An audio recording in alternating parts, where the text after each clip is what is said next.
Welcome to episode 4 of Shooting Stores. As always, I'm your host, Connor, joined by Matt and Andrew, and a very special guest. He is a Connecticut basketball legend, a two-time national champion, but for today's purposes, the head coach of the Stars of Storrs TBT team, Tyler Olander. Tyler, how you doing this evening? I'm doing good, man. How are you? We're doing great. Appreciate you taking some time. Season for TBT is right around the corner already. But before we really hop into talking about that, how have you been really since the end of the TBT tournament? What have you been up to since last summer?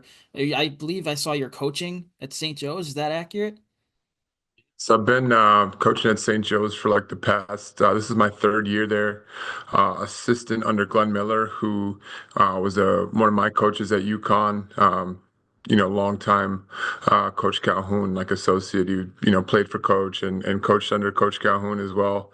And then like USJ, he was you know put together by Coach Calhoun. So I've been doing that for This is my third year, and it's been great.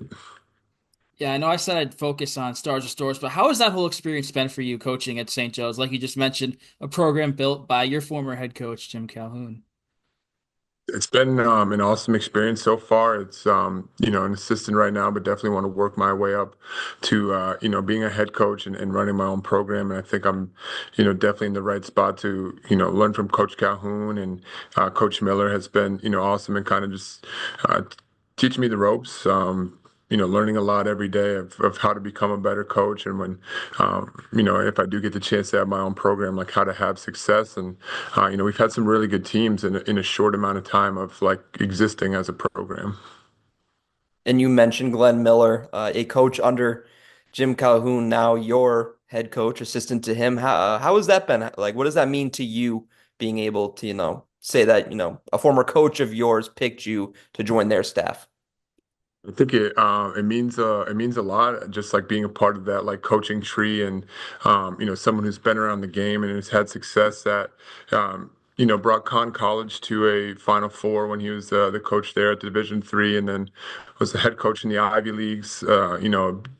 Assistant coach on two national championship teams. And, I think anytime you can be part of the, Calhoun coaching tree, like you're in good hands and you're on the right path. So it's been a blessing for me for sure.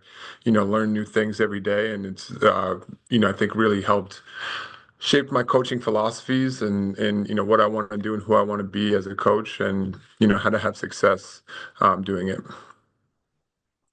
And now, speaking of leading your own program, you're going to be kind of doing that this summer because you were named, first of all, congratulations on being named the head coach for the TBT team this summer. I feel like that's a pretty big honor. But what specifically are you going to bring from your time as a player under Coach Calhoun and your time under Coach Taylor to this team? Because as everybody remembers, last year was a little disappointing.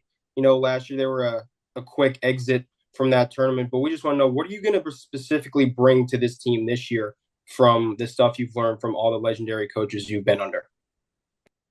That's a great question. I think the TBT is like unique where we will probably have like maybe three practices before the first game. So it's tough to really like implement those kinds of things. I think definitely like just like be a great rebounding team, be a great defensive team, and just have that like will to win. I think it's like something that's just been a staple of like UConn teams. Besides like last year's team, maybe like '04, like who are like more dominant style teams, like the UConn teams who have made great runs and have like captured the fans that are captured the hearts of fans. I think are the teams that are just like gritty, they're just dogs. They just get after it. They have this like refuse to lose kind of mentality. They're tough. So just to like get a group of guys in there like that, and like, let's do something because we're UConn, that's what we do. That's our brand. And all those guys come from that. So I think if we can, get guys on that page and excited about it, doing it for like the UConn fans, doing it for the culture, I think is exciting. Last year, yeah, a little upsetting, but credit to Mark D'Amelio for putting that together. I think they confirmed that they were going to do it like around this time. I think even later in the year last year, and they got guys together in a short amount of time and so I think considering that. we got our feet wet with it. We kind of got the lay of the land and know a little bit more what to expect. And now I think we just got to continue to kind of put together the right team of guys who can get it done. You mentioned Mark D'Amelio. What has this whole process been like being able to work with him last year? You had the whole experience, you learned from it. This year, you're coming back. What have kind of been the point of emphasis going into this year? Yeah, working with Mark has been like great. He's, just such a good guy, and he just loves UConn, and I think he enjoys like being a part of UConn basketball in any capacity. So he's like all in on it. Just making it work. Whatever needs to be done, he finds a way. Really, really great guy, and I'm excited to be working with him again. Excited to have the opportunity to be the head coach for the Stars of Storrs through him. So really grateful for it. The process now is just kind of like getting the right guys. Because most of the guys are playing right now. They're playing either in Europe or in the G League. Some of them who we've been in contact with, and the summertime is their time to like recover and rest as a pro. Like it's a grind. So to hop into something like the TBT is like not always like just like, yeah, of course, decision. As much as we would, like it to be, and we have this vision of like what a UConn alumni team should like be and what it could be. There's a lot of other factors to it. So we just trying to keep pushing, trying to make things work for guys, and get together, which I think we really should be able to do is put together like a really competitive team in the TBT. It's a super well-run event. So just working on that piece. It's can be a little slower. Guys got to make their summer plans and see what they want to do. They talk with their families, their agents, where they're going to be. So it's a little more of a process than I think people may think on the outside. But we're working hard to put together something that will be a really good product this summer.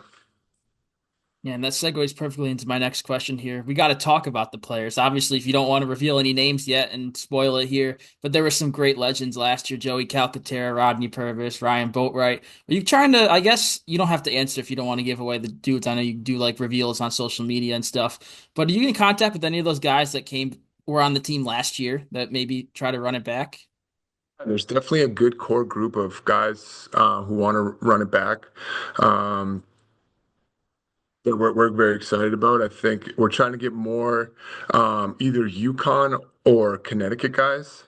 So like more ties local. I think we like ideally we want it to be like all Yukon, right? Like there's no reason with our alumni base and the success that we've had, like throughout, just in the history, and especially like the past, probably like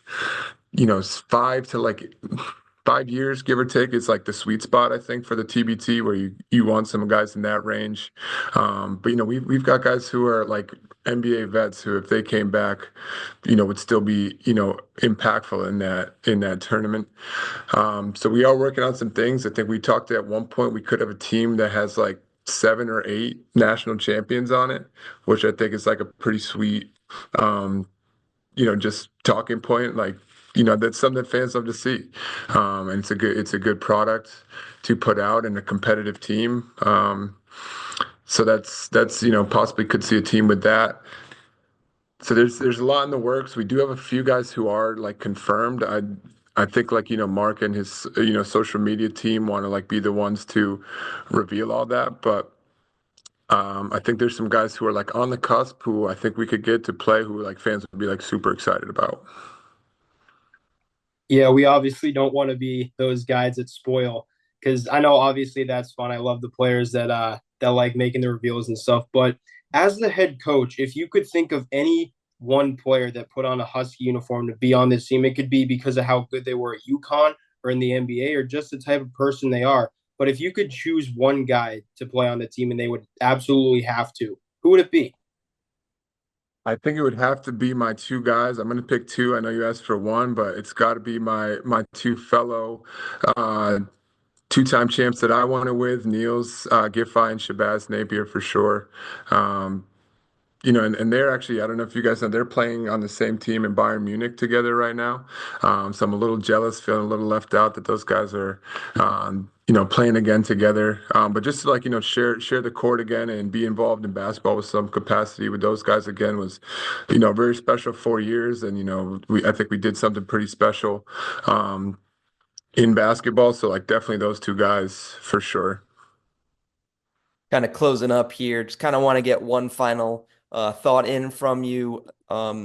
If you had sort of one sentence or like one thought to give to UConn fans going into this TBT tournament, what sort of message would you send to them as the head coach? That's a really good question. I think the more that we have been involved in like the TBT through like last year and just in the meetings that we've had now, I think we definitely have a vision to like continue to build it out. So it is like a process of like building up the excitement, getting the guys excited to play. I think this year could be like really really good, and in the years to come for sure. But just like it's like a project. Yeah, we're just going to continue to build and build and build. Similar to like UConn and how they started. I think, we're a little bit behind on the TBT. Some of the teams that have been playing, like they've been playing in it for like a few years now together. So they have a little bit more chemistry where, last year was the first year we brought guys who, graduated a few years ago to, like Jeff Adrian and Jerome Dyson, absolute legends who were graduated, like in like 08, 09. So like just like the range of guys who have never played together, different eras. And we kind of want to, definitely keep everybody involved, but like put together a really competitive product, competitive team. And I think like you just need like a little bit younger guys, kind of like right in their prime, few years out of college or towards the end who can really compete. So that we are. I guess the thought would be that we're just going to continue to work this thing and figure it out and continue to create an excitement around it, so that we get the right players year after year and are always being competitive. Like our UConn Huskies every year. That's the expectation. Whenever you have like UConn basketball in the same sentence, it's like the expectation is championships, and that's just the position that we've put ourselves in. Starting with Coach Calhoun and now. Coach Hurley. It's just what it is. I mean, even on the women's side, Gino's done a fantastic job there. That's the brand. It's synonymous with championships, and I think this is no exception to that. Well, I don't think we can top that last answer from you. So unless you guys, Matt and Andrew, have anything else, that'll do it here. Tyler, appreciate you taking a few minutes here to talk about Stars of Storrs. I know it's still a few months away, but the excitement is already building. Appreciate you coming on. Thank you guys for having me, and looking forward to it as well. We should be good this summer. Awesome. And for the viewers, thank you guys for tuning in. I know we haven't done a formal shooting stores video in a while, hoping to try to bring that back during the off season. But yeah, stay tuned for the next one. And thanks for watching.